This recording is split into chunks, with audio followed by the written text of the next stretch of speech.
Nós vivemos um período em que as pessoas se preocupam demasiadamente com a aparência.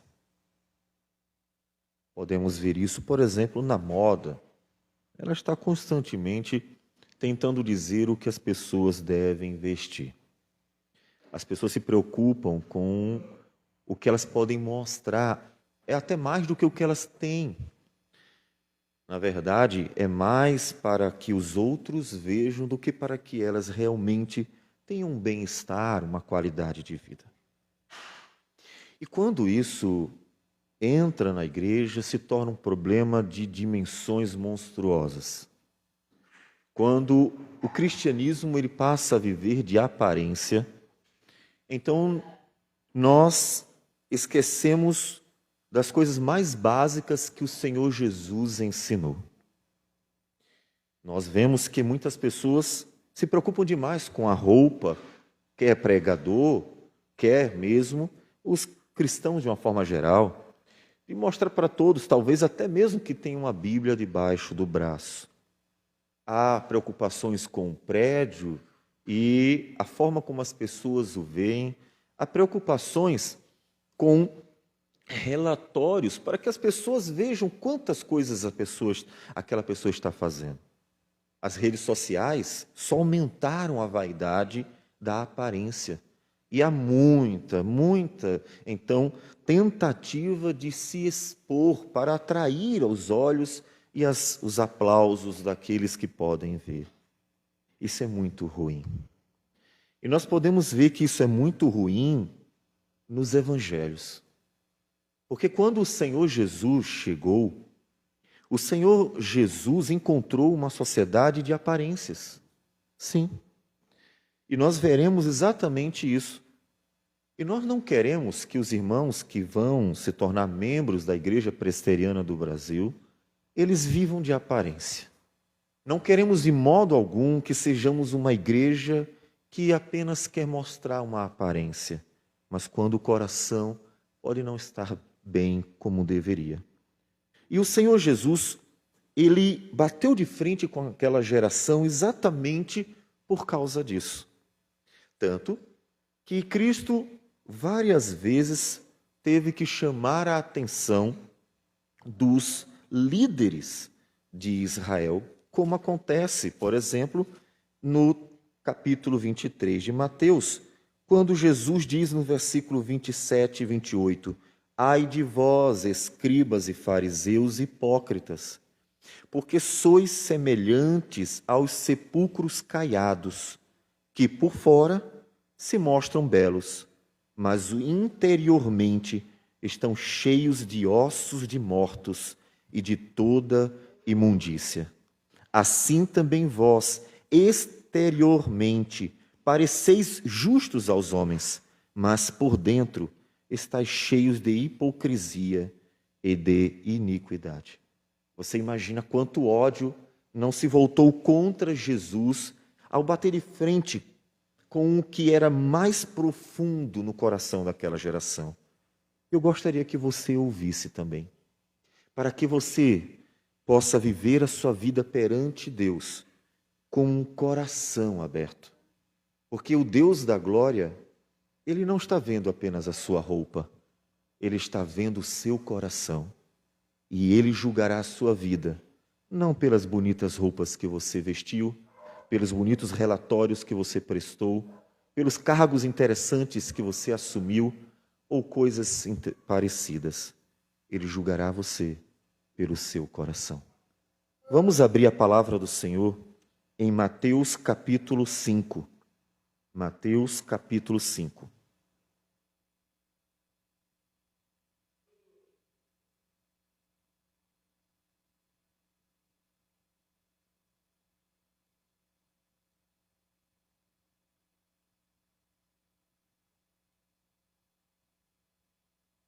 Nós vamos ler apenas alguns versículos, porque nós vamos fazer a exposição de todo o texto. Mas vamos começar, então, primeiro versículo de Mateus, capítulo 5. Vendo Jesus as multidões, subiu ao monte e, como se assentasse, aproximaram-se os seus discípulos E ele passou a ensiná-los, dizendo: Bem-aventurados os humildes de espírito, porque deles é o reino dos céus. Bem-aventurados os que choram, porque serão consolados. Bem-aventurados os mansos, porque herdarão a terra. Bem-aventurados os que têm fome e sede de justiça, porque serão fartos.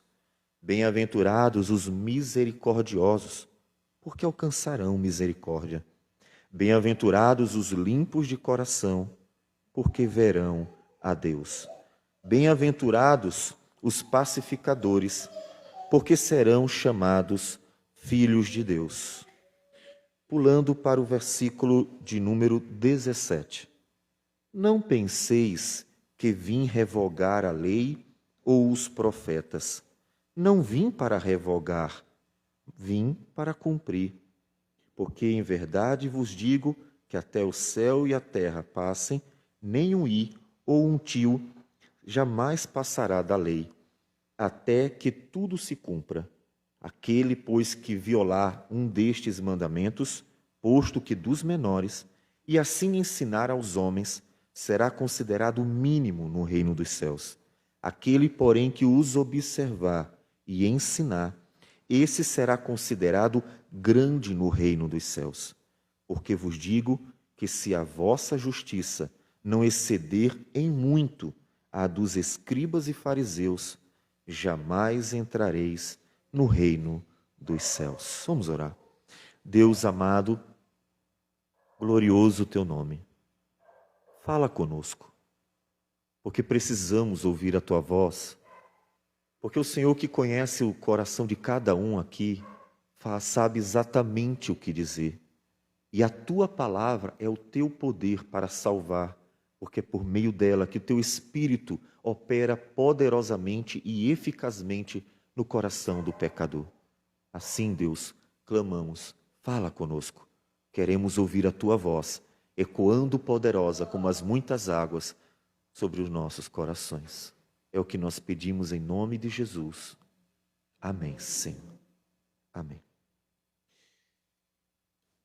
Esse sermão do Senhor Jesus, que vai do capítulo 5 ao capítulo 7, é um confronto direto, uma palavra direta ao problema de uma religiosidade de aparência.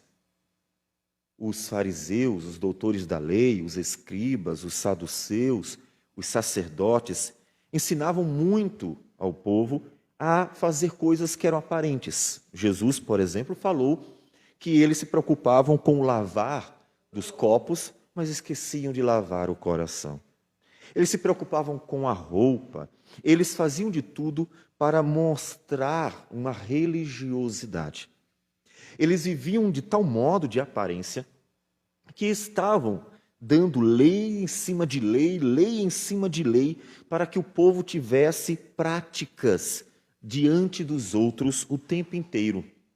E não se preocupavam com a coisa mais fundamental, e o coração. Eles esqueceram que a obra do Senhor começa aqui. Podemos dizer que antes de você vir aqui para confessar a Cristo diante de todo mundo, você o fez dentro do seu coração. Porque caso contrário, se você veio primeiro aqui, então não houve uma conversão, e isso, obviamente, será um grande problema. O apóstolo Paulo, no capítulo 10 de Romanos, versículo 10, diz: porque com o coração se crê para a justiça, e com a boca se confessa a respeito da salvação. É preciso olhar para cá. Eu sei que você olhou o espelho tentando se ver bonito ou bonita, mas se você não olhar para cá, você poderá trazer a melhor roupa e poderá fazer as coisas mais bem aparentáveis, e todavia esqueceu que o Deus da glória que nos criou, Ele olha direto para o teu coração. Porque é isso que importa para Deus, é como está o teu coração. Não importa se é pastor, se é doutor, não importa se é presbítero, o que você é, Ele olhará para o seu coração. Deus disse isso para o profeta Samuel. O profeta Samuel foi ungir um dos filhos de Jessé para ser rei de Israel. E então ele foi até a casa de Jessé e pediu para que os filhos de Jessé passassem diante dele, porque Deus diria para ele quem seria o homem escolhido, qual dos filhos. Quando Samuel viu o primeiro dos filhos, diz o texto que era um homem de boa aparência, era forte, tinha, portanto, as características de um bom general, o que um rei deveria ser na época. Ele, então, disse consigo mesmo: certamente está perante o Senhor o seu ungido. Em outras palavras, com certeza Deus escolherá esse aqui. Disse Samuel consigo mesmo, 1 Samuel capítulo 16, versículo 6. Versículo 7, porém, diz assim: porém, o Senhor disse a Samuel: não atentes para a sua aparência, nem para a sua altura, porque o rejeitei. Deus o rejeitou. Porque o Senhor não vê como vê o homem. O homem vê o exterior, porém o Senhor o coração. Como é importante termos consciência desta verdade. Uma verdade que foi ensinada diversas vezes na Escritura e encontra, em certa medida, o seu ápice no Antigo Testamento, nas palavras do profeta Ezequiel, capítulo 36, versículo 26 e 27, quando o profeta anuncia o dia em que Deus operaria poderosamente por meio da palavra e do Espírito no coração do seu povo. Um povo que tinha tudo, tinha o templo, muito bonito por sinal, que representava a presença de Deus. Não era o Novo Testamento, portanto, nossos prédios não são templos, eles são lugares destinados à oração. Mas eles tinham o templo representando a presença de Deus, eles tinham a lei, os sacerdotes, eles tinham tudo que havia sido ordenado. Mas eles não tinham uma coisa, a mais importante: eles não tinham um coração. Eles tinham tanta beleza externa, porque Deus havia ordenado cada detalhe do culto de Israel, cada detalhe dos utensílios, do prédio, tudo detalhadamente bonito. Por que então Deus castiga tantas vezes?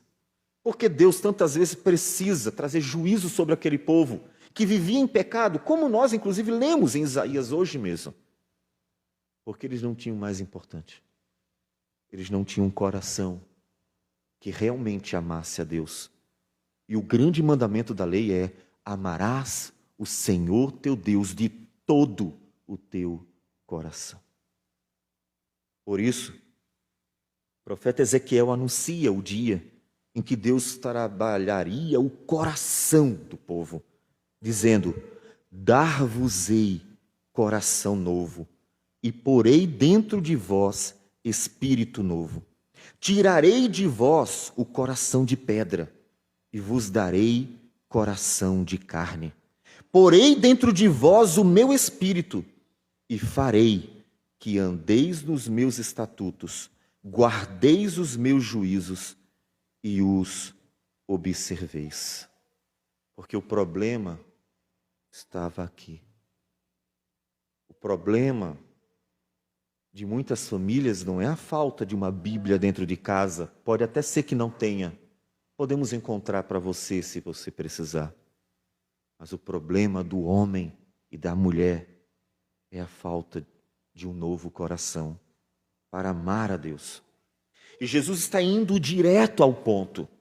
Jesus está mostrando para eles que o problema deles não era externo. O povo judeu daquela época estava muito preocupado com o Império Romano. O Império Romano dominou vastamente e Judá era uma das províncias do Império Romano. Inclusive considerada na época a província mais problemática, porque os judeus não aceitavam de jeito nenhum se submeter aos pagãos, que eram os romanos. E então viviam num conflito interno, tentando se livrar de Roma, entendendo que o problema deles era o império. Não era. O grande problema daquela geração não era estar se submetendo à força, ao império pagão. Era o coração que era escravo do pecado, que era escravo da vaidade, que era escravo do orgulho, que era escravo de todo o mal. E aí vem Jesus falando, felizes são os humildes de espírito.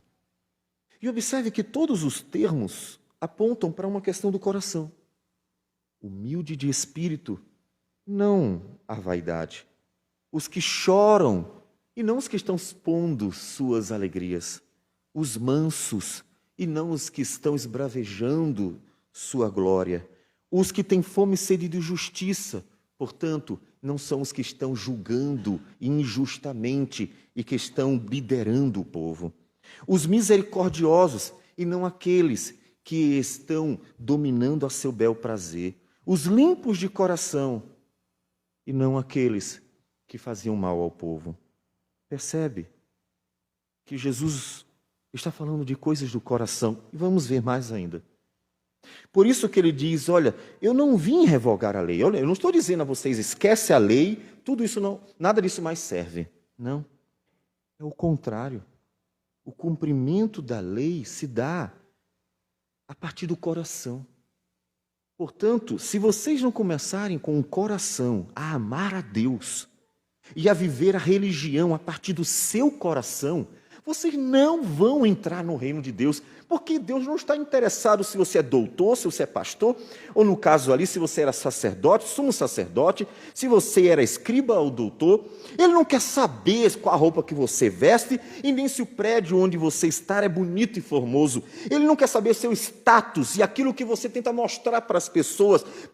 Para Deus, isso não vale nada. Sepulcros caiados, bonitos por fora, podres por dentro. Jesus disse, se a justiça de vocês não exceder, não for muito além a aparência medíocre dos escribas e fariseus, vocês não entrarão no reino dos céus. Porque a religião de Deus, ela começa no coração. Ela começa no coração. É por isso, e aí vamos vendo alguns versículos mais, que Jesus começa a aplicar a verdadeira interpretação dos textos do Antigo Testamento. Veja, versículo 21. Ouvistes que foi dito aos antigos, não matarás. De fato, está ordenado, não matarás. E se alguém for lá e matar, estará pecando contra o Senhor. Isso, na verdade, desde Caim já existia esta lei, dada pelo Senhor. Mas Jesus mostra, vocês acham mesmo que vocês só não podem ir lá e tirar a vida, literalmente? Mas podem fazer o escarcéu tentando destruir vidas. Podem maquinar todo o mal, tentando prejudicar pessoas. Ele diz, eu, porém, vos digo que todo aquele que sem motivo se irar contra seu irmão estará sujeito a julgamento. Ou seja, todo aquele que tentar prejudicar o seu irmão já o matou. Porque começa aqui. O mandamento não matarás, ele não está dizendo apenas que você não pode tirar a vida, ele está dizendo para você ter um coração puro. Um coração puro. Observe o versículo 23. Se, pois, ao trazeres ao altar, e aí ele está se referindo aos dias do Antigo Testamento. Lembre-se que não temos altar, nós não estamos vivendo no Antigo Testamento, nós estamos vivendo no Novo Testamento. Se, pois, ao trazeres ao altar a tua oferta, e ali te lembrares que teu irmão tem alguma coisa contra ti, ou seja, você fez mal, mas acha que está tudo bem, não matou, né? Está tudo bem. Mas, puxa, você fez todo tipo de mal para aquela pessoa, você destruiu aquela pessoa de todas as formas, você tentou acabar com ela de todos os jeitos, só não matou, e acha que está tudo bem. Quando vier diante de Deus, Jesus diz, deixa perante o altar a tua oferta. Vai primeiro reconciliar-te com teu irmão, e então, voltando, faze a oferta. Em outras palavras, primeiro vá se reconciliar, vá pedir perdão por ter matado ele tantas vezes. E aí você volta, porque o Deus a quem você diz que quer adorar, olhará para o seu coração e verá que você é um assassino. e verá que você é um assassino. O apóstolo João, na primeira carta, ele diz que aquele que odeia a seu irmão é assassino. Portanto, vai reconciliar-te com teu irmão. Versículo a partir do 27. Ouvistes que foi dito, não adulterarás. E de fato está escrito. E isso, a respeito das questões físicas, todo mundo sabia. Mas Jesus disse assim, mas não é ali que se comete o pecado apenas. O pecado se comete muito antes. Versículo 28. Eu, porém, vos digo, qualquer que olhar para uma mulher com intenção impura no coração, já adulterou com ela. Jesus mostra que a aplicação se dá ao coração. Ele não está desfazendo a lei, ele não está negando a lei, ele não está dizendo que ela não tem mais valor, ao contrário, ele está mostrando para eles que a lei é tão profunda que ela se aplica aos sentimentos, aos pensamentos de cada pecador. No dia do juízo final, talvez você veja pessoas que nunca mataram, mas serão acusadas de assassinato. Pessoas que nunca adulteraram, mas serão acusadas de adultério. Porque ainda que não tenham praticado diante dos homens, o coração estava cheio de pecado. E diante de Deus, isso já é grave delito. Jesus está ensinando uma religião do coração. Uma religião do coração. Vamos avançando um pouquinho mais. Versículo 33. Também ouvistes que foi dito aos antigos, não jurarás falso, mas cumprirás rigorosamente para com o Senhor os teus juramentos. De fato, ninguém deve jurar falso. De chegar diante dos outros, fazer um juramento, é público, né? O juramento é algo que é um voto que se faz publicamente. Inclusive o que se fará hoje é um voto. E é claro que ninguém deveria cumprir. Mas você pode ficar mentindo no dia a dia? Você pode ficar enganando as pessoas? É claro que não. Seja, porém, a tua palavra sim, sim, não, não. O que disto passar vem do maligno. Versículo 37. Talvez ninguém veja que você mentiu, mas você mentiu. Jesus disse que o pai da mentira é o diabo. E seguindo um pouquinho mais, diz assim, versículo 43.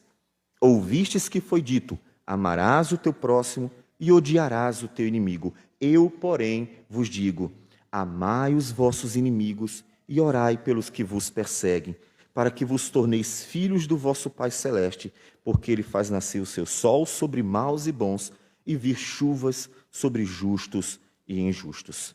Percebe? Percebe que Jesus está expondo aquela geração e dizendo, vocês precisam se preocupar com o coração de vocês. Porque a verdadeira religião começa lá. E se não começar no coração, vocês também não terão ações que glorifiquem a Deus. Jeremias, capítulo 31, versículo 33, diz assim, Deus, por meio desse profeta, porque esta é a aliança que firmarei com a casa de Israel depois daqueles dias, diz o Senhor. Na mente lhes imprimirei as minhas leis, também no coração lhes inscreverei. Eu serei o seu Deus e eles serão o meu povo. É ali que Deus quer que a palavra dele esteja gravada. Jesus está colocando a aparência em confronto com o coração, porque Deus não está preocupado com a aparência. Capítulo 6, Jesus é bem claro. Até então, ele foi interpretando. Mas observe que no capítulo 6, ele diz com clareza o problema. Versículo 1. Guardai-vos de exercer a vossa justiça diante dos homens, com o fim de serdes vistos por eles. Doutra sorte, não tereis galardão junto do vosso Pai Celeste. Eu fico imaginando esse povo das redes sociais que fica caçando fama, ídolos, querendo aumentar o seu status diante das pessoas. Está fazendo para quem? Você está fazendo para agradar os homens? Então já recebeu sua recompensa. Os homens estão aplaudindo. Mas quando você faz para glorificar a Deus, não importa o que os homens digam. Jesus diz no versículo 2, quando deres esmola, não toques trombeta diante de ti, como fazem os hipócritas, nas sinagogas e nas ruas, para serem glorificados pelos homens, para mostrar para todo mundo o que é bom. Versículo 5, e quando orardes, não sereis como os hipócritas, porque gostam de orar em pé nas sinagogas e nos cantos das praças, para serem vistos dos homens. Para que todo mundo veja que é religioso, que é piedoso. Versículo 16. Quando jejuardes, não vos mostreis contristados como os hipócritas, porque desfiguram o rosto com o fim de parecer aos homens que jejuam. Jesus, então, é bem categórico. Deus não quer essa religiosidade de aparência. Deus não quer. Deus está interessado no seu coração. É o coração que tem que ser entregue nas mãos do Senhor. É o coração que tem que glorificar a Deus. É o coração que tem que ser colocado diante do Senhor diariamente. É o coração. Em Mateus, Jesus vai falar isso algumas vezes ainda. Capítulo 9, versículo 4, diz: quando os fariseus e os escribas estavam blasfemando por causa da cura de um paralítico no sábado, eles dizem, aí Jesus, porém, conhecendo-lhes os pensamentos, Jesus conhecia o quê? Os pensamentos. Disse, por que cogitais o mal no vosso coração?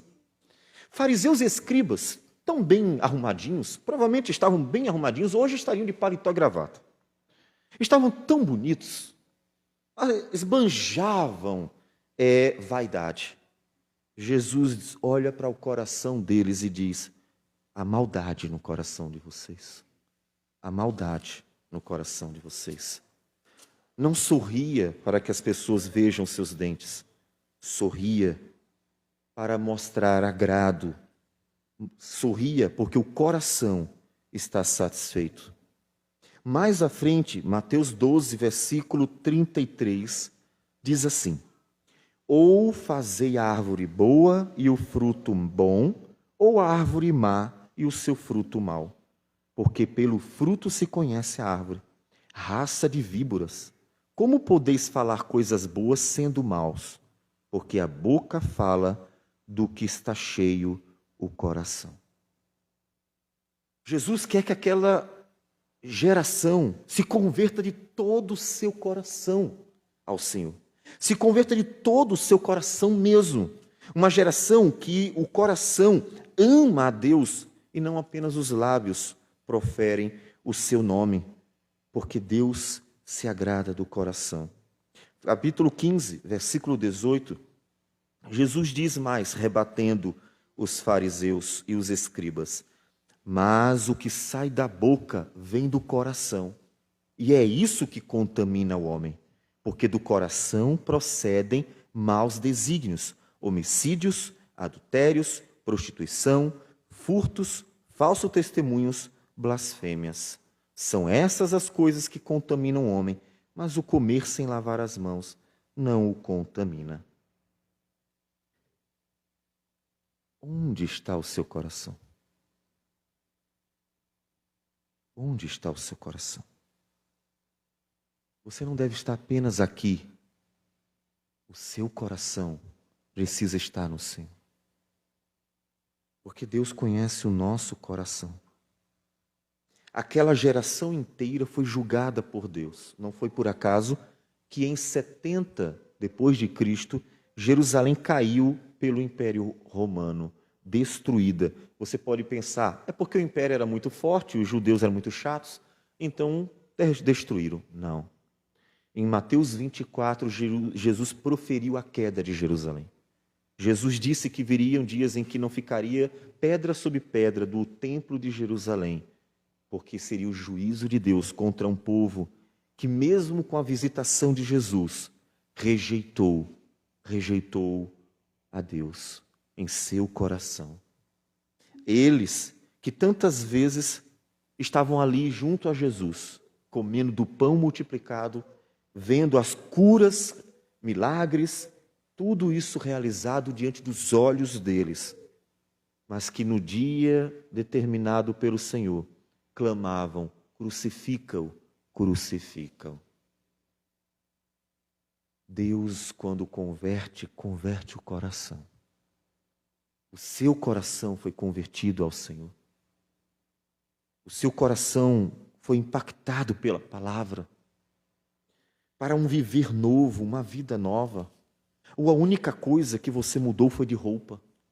Ou a única coisa que mudou em sua vida foi um modo de se vestir.